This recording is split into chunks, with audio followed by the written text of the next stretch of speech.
Hey folks, my name is Pete Ewell. I'm a fifth year PhD student in the CSRC, and I'm going to talk about some of my work in modeling cystic fibrosis lung microbiome. This work leverages ecological theory to find more effective treatments for CF lung infections. In particular, we're interested in the role of oxygen because lots of pathogens in CF lungs are facultative anaerobes and can grow with or without oxygen.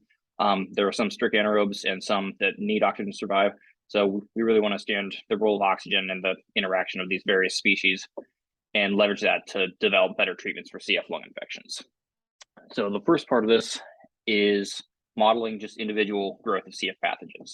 So we are able to collect and culture some species from a patient at the University of California, San Diego Cystic Fibrosis Clinic. As I said, lots of these pathogens are facultative anaerobes that can grow with or without oxygen. So we have data for 3 bacterial species and 1 pathogenic yeast, and we grew them in both aerobic and anaerobic conditions.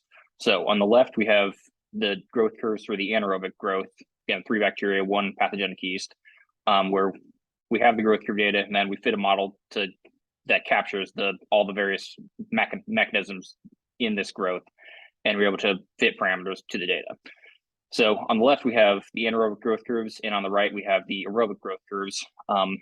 Again, there are different mechanisms at play when these bacteria are grown, the different conditions that we want to quantify. We want to quantify that to build this into a larger modeling framework. So in this slide, we have an image of another model. This model is modeling the interaction between an anaerobic and anaerobic species. So we have two communities of microbes along with a diffusible oxygen concentration. So for this model, we were able to validate it with a longitudinal data set taken from another CF patient at UCSD who was undergoing a pulmonary exacerbation and treatment with antibiotics. So we fit this new model to this data set, and we were able to estimate various parameters for the interaction here also, including the strength of some antibiotic terms. So once we have parameters fitted from the data, we can use this model to predict various treatment times for antibiotics. The idea here is we want to cycle antibiotics on and off for various lengths of times and determine kind of the minimum amount of time we can keep people on an antibiotic and still keep the anaerobic population under control. We want to control this anaerobic population because they have been shown to be more associated with pulmonary exacerbations, which are more severe disease. When we do that, we can perform lots of simulations with this model and determine all the space of treatment times that will keep this anaerobic population controlled versus the treatment times that will let them get out of control. So the next step of this research is that because the lung is a very spatially complex domain, we want to incorporate spatial dependence in this model.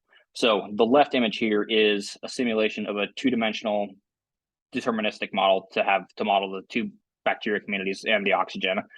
And the middle and right figure are snapshots from a simulation of a spatially dependent agent-based model. The middle figure being from before pulmonary exacerbation and the right figure being from after an exacerbation. A simple application that we can use from these spatially dependent models is we want to find the minimum size of a mucus plug that's necessary for the anaerobes to survive. So inside the lungs, you actually have mucus plugs that will get lodged and clog up an airway, which causes a decrease in pulmonary function. Using your model, we can predict the minimum size diameter that a mucus plug would need to be for these anaerobic bacteria to propagate, which is also something that'd be very good to know clinically so that we can prevent that growth of the anaerobic bacteria. So that's all I'm going to say for now. If you'd like to hear more from this, please stop by my poster, and thank you for listening.